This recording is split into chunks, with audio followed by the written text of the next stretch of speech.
Greetings, ladies and gentlemen, and welcome to this latest edition of Tales from Outer Space. I hope you enjoy.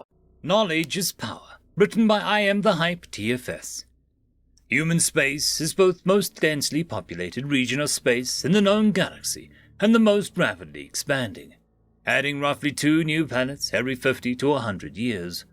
While humanity itself makes up roughly 50% of the entire population and another 10% of tourists, the remaining 40% are fully naturalized Terran citizens made up of a wide variety of different species who either immigrated or were native of the planets humanity controls before they took over. There had even been a few exceptional cases that shocked the galactic community. The rulers of planets near the borders of human space had sent representatives to Earth or even came themselves to offer their planet to the Terran government. When humanity entered the Federation, most of the members had scoffed when they immediately opened their borders to any and all who wished to become citizens, welcoming them in with open arms. Some thought that this was a ploy to rope in influential or bright minds to their side and take advantage of them. Others thought it was simply naive optimism to think that any significant number of people would take them up on the offer. For a time, the latter half seemed to be correct, as there was no notable increase in the number of naturalized Terran citizens for the first 50 years of their membership. But all at once, there was a massive boom, and the number began to skyrocket with no sign of slowing down. This caught all the other species off guard, especially since a good number of those new citizens used to belong to them, and they didn't know what could have happened to motivate them to leave. While they launched investigations into the mass exodus of their own citizens, the first planet offered itself to humanity, and the surprise and confusion turned to fear-tinged concern.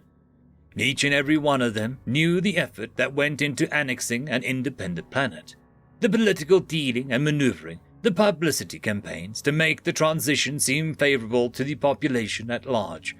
And yet, with virtually none of this, humanity had been handed a new world. What was going on? What had they done? How did this happen? To be fair, humanity was initially just as confused at the offer, though they gladly accepted, and their region of space grew to encompass the new planet. Then a report came out which both explained the situation and assuaged the fears of the others. This world had just experienced a bloody revolution where the mistreated population had risen up against their oppressive overlords, and in the aftermath, humanity had intervened to provide aid and assistance. At first, the people of the world thought that they were essentially inviting new overlords to take over, but they had been kept intentionally ignorant by the previous governments, so they had no choice but to accept. Yet, to their surprise, the humans had seen their ignorance and sought to correct it instead of taking advantage of it. They bought medical supplies and materials to repair bodies and buildings, but they also brought knowledge, freely given to the information-starved masses. They set up buildings they called libraries across the entire world, linked the planet up to their internet, and suddenly the people had access to more information than even they knew what to do with. It was a true shock for not just knowledge, but opinion, satire, conjecture, and every other genre of information to instantly available wherever and whenever it was desired. They were overwhelmed, and humanity acted as a guide, helping them sift through the glut of information to find what they needed, and once they had a somewhat firm grasp on how they wanted to proceed, the humans stepped back. They didn't stay and install themselves as advisors or rulers. They simply helped to the best of their ability, and then left. And throughout the entire process, they concealed nothing about their history. Everything about humanity's past and character was free to be seen on their internet, from their greatest successes to their worst failures as a species. This act of sincere generosity and charity left a deep impact, and when they had finally established a loose framework of government, they held their first ever vote. Not to elect a leader, not to divide regions of power, but to join humanity. The proposal was passed by a landslide, and only then were the representatives elected to convey the offer to the humans. This was an extraordinary circumstance, unlikely to happen again, and this made their other members of the Federation relaxed. They didn't stop looking into the reasons for the sudden immigration boom. But they were less concerned. What baffled them was that they couldn't find out exactly why. The rights and privileges offered to new citizens weren't anything special, and in some cases they would be considered less beneficial than the previous citizenships. As long as the people showed loyalty to their leaders and governments, they would be well cared for and protected. Yet there was no such promise from humanity, and they couldn't understand why their people would give up guaranteed protections.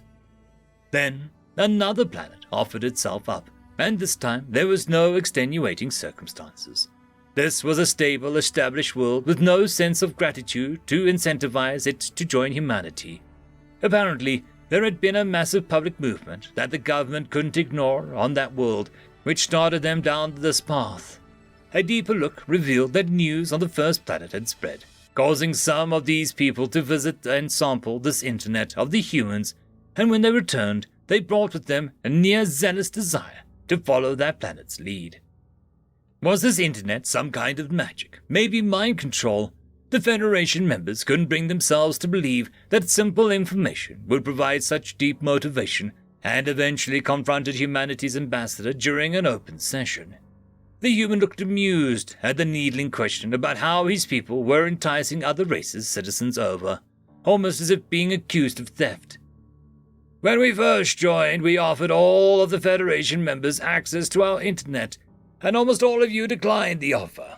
I believe some said they didn't want to pollute their planets with information from an upstart race, since we would not have the technologies nor knowledge equal to your own. And to be fair, we still are catching up in those areas, though our progress has been quite rapid, if I might say so myself. But I think that's the key to why you don't understand the current situation. The ambassador smiled at the memory of the vaguely insulting reasons as he leaned back in his chair, a small trace of pride in his eyes as he surveyed the suspicious representatives. We all know the phrase knowledge is power fairly well, and the fact is, the reason we all stand here together at what we would like to believe is the current pinnacle of the galaxy. But where we differ is on our philosophies of what that means.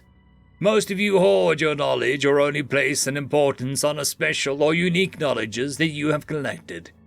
You let what you feel is unimportant or less valuable fall by the wayside. We, on the other hand, have chosen to record everything. There was a time in our history where a massive collective of knowledge was lost to us, and we will never get it back. But we can ensure that it never happens again. Most importantly, we do not hoard it, we give it away. We let it spread far and wide to whoever wants to know it. What others want to know might not be of any real importance in the grand scheme of things, but it can mean everything to them. We do not restrict knowledge to the powerful. We use knowledge to give people power. They have no obligation to agree with or support the current leaders, and in fact, they often don't. It is that freedom of thought, and more importantly, the freedom to transmit that thought, that personal knowledge to others, that makes them powerful. They have the power to dethrone an unworthy leader and lift up a worthy one in their place. For the longest time, we struggled with the system, with those who would manipulate it and restrict it because they feared the people and their power. And in the end, we overcome them. We have kept the power in the people's hands, and it has driven us to this point, to sit here amongst you. There was a sadness in the human's voice as the past corruptions their system had endured, but the pride remained because it had held, even if just barely at times, and became stronger because of it. But then his tone shifted, and there was a heavy disdain directed at the accusing races as he continued. Your systems incentivize the people to be loyal to your ruling factions, to keep you in power and control, and it is not my place to criticize or condemn you for that. Only time will tell how well your choices will play out. But we have offered the knowledge of generations past, of the current age, and of the potential future. And we have given the people a voice to use that knowledge, a voice they can use to help shape those futures and drive us even further forward.